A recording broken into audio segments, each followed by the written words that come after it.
Hey everyone, it's Kate. I'm smizing in my mask because we have the wonderful Lane filming today and we will be less than 6 feet apart. So we're both wearing masks.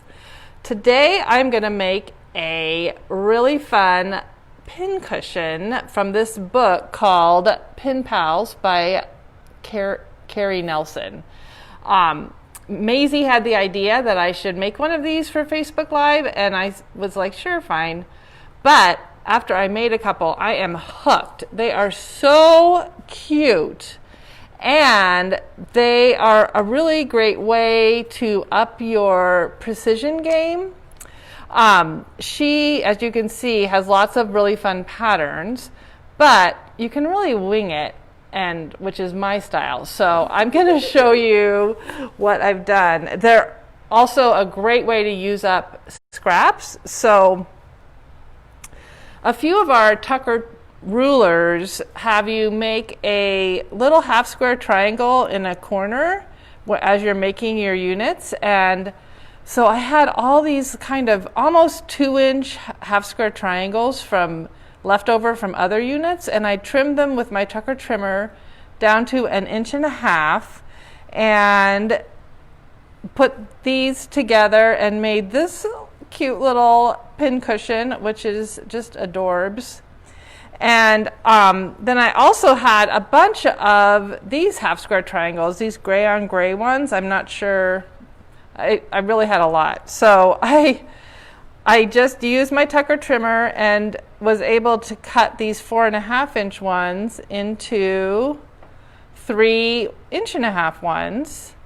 And so I am making a couple that look like this. So I just sewed them together in the middle, and I cut some 1-inch strips of a coordinating fabrics, and I'm sashing around or doing a frame around my little diamond. One thing that's really important with these is because they're so small, you want to be doing things like spinning your seams, because it can get really bulky when there isn't a lot of space in between the seam, from one seam to another. There's really just like a little inch there. So making sure that you do these kinds of techniques is really important. So I am going to show you how I'm going to sew this last piece of sashing on. And it's just like with a giant quilt, but easier, which I love. I am going to I've positioned it, and I'm going to have the pieced part of the quilt on top, so I can make sure that my seams are remaining going in the right direction, because with all this small little space, it's really important that everything goes in the right direction. And I am going to use a leader and a header. I call them headers and footers, I think, because I've done too much word processing in my life. Yeah. Because it just, you really do, oops, there goes my book. You really do have to be precise with these, and the headers and footers help with that. I really, whenever I start a quilt, I always think this time I am going to be so precise and it's going to be so beautiful. But then I get, oh, and it didn't sew. Just a moment, please. But then I get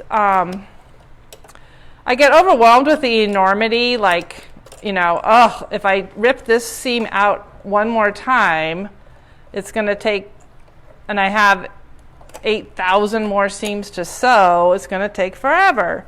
And so I give up on my precision. So I love these because I'm going to do this one more time. I love these because I feel like I can make sure that everything is really precise. Is there, oh good, it's sewing. Jeez Louise. I don't know what happened. So you can, you know, I find myself being willing to spend the time to rip and resew. And I can't find my footer, so I'll use this one. To get things precise, because it's such a small project, and so I really find myself sewing a little bit better. And I also really have had to work on my veering off at the end of a seam. I don't know if you guys do that, but as I reach the end of my seam, I tend to, I don't know, veer off. It just, maybe because I can't hold it with both hands or something. So I've sewn the seam. I'm going to press as sewn, just to get the stitches to sink in, and then I'm going to press it toward the sashing. And I think partly because the sashing is so small, it tends to want to jump up. So I definitely use my clapper. A clapper will let the fabric dry and cool faster, number one, but also being held in place so that it will hold its crease better. Fabric can remember what position it was in when it cooled, which is crazy, but all right, so there is my little pincushion top, and I'm sure that you have a ton of batting scraps. I'm using our bamboo batting, which is really thin. You don't want to use a thick batting, but one of the things I don't like about quilting a quilt is, you know, getting everything laid out and pinning everything, and then kind of, you know, dragging the giant quilt through the machine. And also it takes forever. So it's so fun. You can just lay your piece of fabric on your batting. You don't need to pin it or anything. And then I'm going to lengthen my stitch length to 3. And I have just been using the same lightweight cotton thread that I used for piecing to do the quilting. And in this one, I am just quilting right close to the edge of each triangle, and it's nice because you can just turn the whole thing. Yay! I know, it's just so fun. And then, and because I'm just doing a little bit at a time, I am back stitching, just a single back stitch, so that the stitches don't come out. So for this top, you'll see I have an oven ready one that I'll turn right side out, but I would just stitch around all these, stitch in the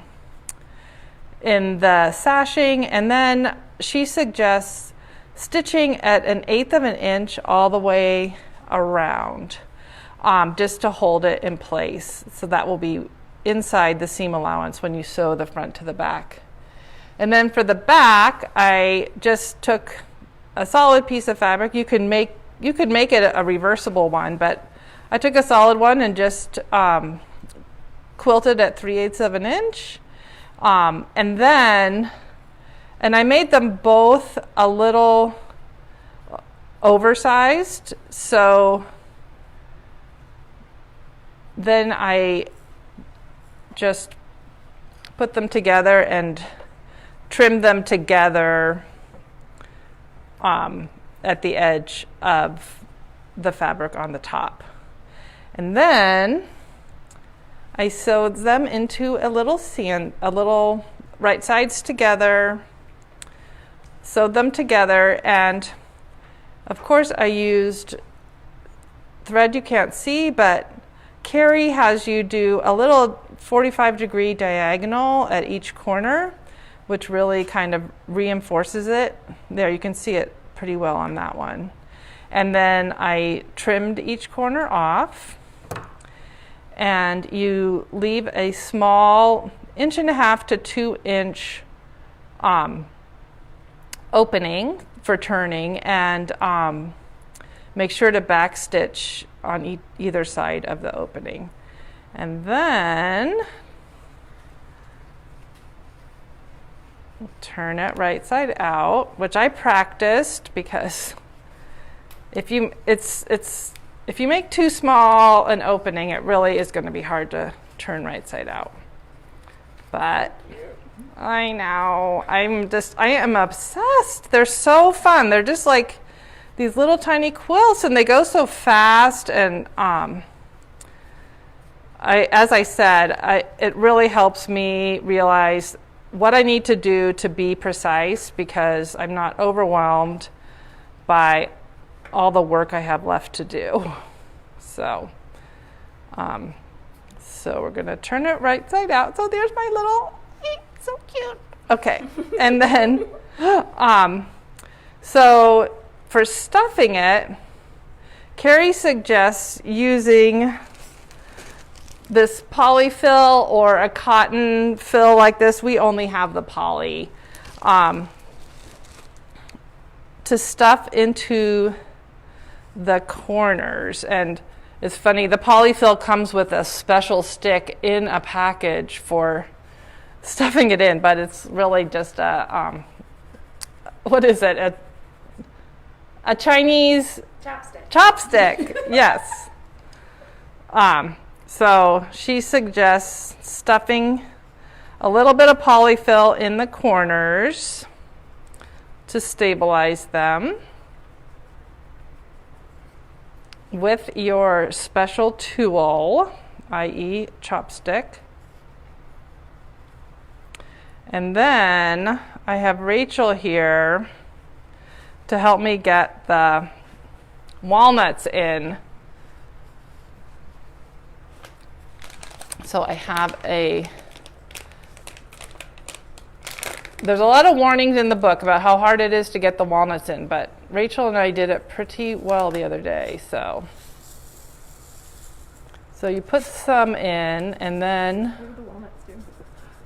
They are great for, see, you were good at it. I'm not good at it. I think we need to switch. Okay, wait. So you make sure to have a tray, and then you're supposed to shake, stuff. Get as many in as you can. Okay. They will kind of sharpen your pins. And Carrie, the author of the book, says they add a really nice weight, and I will attest. I think we can get a few more in. Okay. She says to shake as you go, and it might look really a little bit misshapen as you're going, but it will even out. A little bit more. Beep. So stuff. There we go. All right. So, and then you want to hold it. She says to put a little tiny bit more of this. Well, actually, when I have 1/2 inch left of sewing this closed, I'm going to add a teeny bit more of the polyfill. Awesome. Thanks, Rachel. No problem. All right, and then this is a little bit fiddly. You're gonna need to hand sew it closed, and I can be an example of what not to do with this one. I ended up kind of creating a crater. It's really kind of tough to fold this opening at the exact 1/4 inch that you sewed. And Carrie suggests marking it, but I'm a little too lazy. So, and because this stitching has to be really good and kind of ugly, well, unless you are really good at hand sewing, it's probably going to be a little bit ugly. I'm going to hide my knot there. So I suggest using the exact same color as the fabric that you're sewing shut. So I'm just going to do, I'm going to go one direction and sew it up kind of like a surgeon. I can tell this one's going to have a dip in it too. So this is not a good example. And hopefully you're better than me at this. But you want to go all the way across in one direction and then go all the way across the other way. And get it really well sewed up, because it's full of walnuts and stuffing. And I might try the trick, which I didn't try last time, of putting a little more stuffing in at where I'm sewing it up and see if that will let it be a little straighter. But you can see these are so fun. They're mildly addictive. They Lane. Hopefully you saw their hand coming in and moving this stuff. So I'm going to try, I have just a tiny bit left. So this is something I have not attempted before, so be patient. So let's see if I can get a little more in here with my special tool, which I'm glad that they packaged so specially. Okay, I got a little bit more stuffing in there, good. So anyway, I'm just gonna go all the way across in one direction and then all the way back in the other with some relatively ugly stitches. And if you're better than me, you can make beautiful ones. So that is it for making these pin pals. They are so fun. Look at that. Oh my gosh. So cute. And you can really do anything you want. You can follow her instructions, you can, or just wing it like I did. Maybe I should stand up and show them my jeans. Oh, yeah. Just a sec. So I am wearing my white jeans. If you've been watching on Wednesdays, I have my mic here, but they turned out really cute. And then you can see the rivets. I'm really happy with them. So I'll be writing another blog post to finish up the jeans project. And I hope you enjoy making some pin pals yourself. And we're going to take a couple weeks off so you can enjoy your summer. And we'll be back soon with more crafting with Kate, quilting with Kate, off the cuff with Kate, and some new topics and new video stars. So I will see you soon, and thanks for watching.